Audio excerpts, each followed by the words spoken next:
Vice President of Governmental Affairs for the Minnesota Realtors. And I'm Ryan Hamilton, Associate Legal Counsel for the Minnesota Realtors. Thanks for watching this week's legislative update.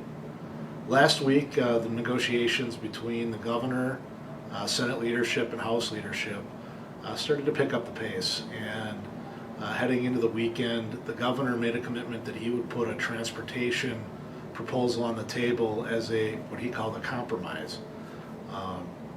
Apparently that proposal is going to be out Monday.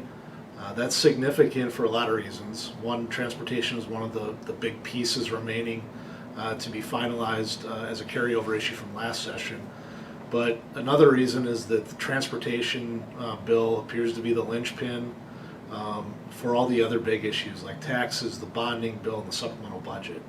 So it appears that if they're going to have any agreement on those other issues, that the transportation bill has to come together. So we'll see what happens on Monday. If this session holds true to form, there'll probably be a blow up of some sort on Monday, and then they'll get down to work and see how far they can get by the end of the week, with the constitutional deadline for adjournment coming on May 23rd, which is now coming up very quickly. A couple of items that Ryan and I want to talk about today, and I'll share the first one, and then I'll turn it over to Ryan, is the investigation costs issue that we've been discussing throughout the session. The amendment that was added to a bill the appraisers brought forward that will prevent Commerce from collecting investigation costs, not only from the person licensed under Chapter 82, the licensee, but also from the business entity like the brokerage.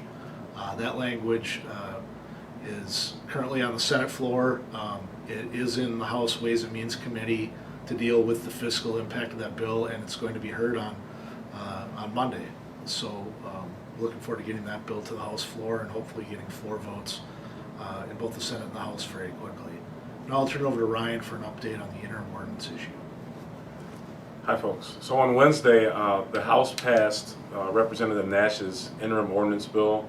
We call it the moratorium bill because it would require city councils to provide a 10-day notice and hearing before they can enact an emergency moratorium related to housing. That bill passed on a vote of 82 to 47.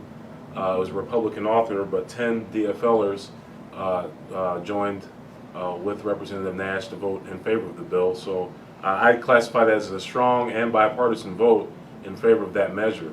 Unfortunately, the Senate version of that bill did not make it through the committee process, so the bill won't be passed as a standalone bill. But Representative Nash's same language is in the supplemental budget bill on the House side of that bill.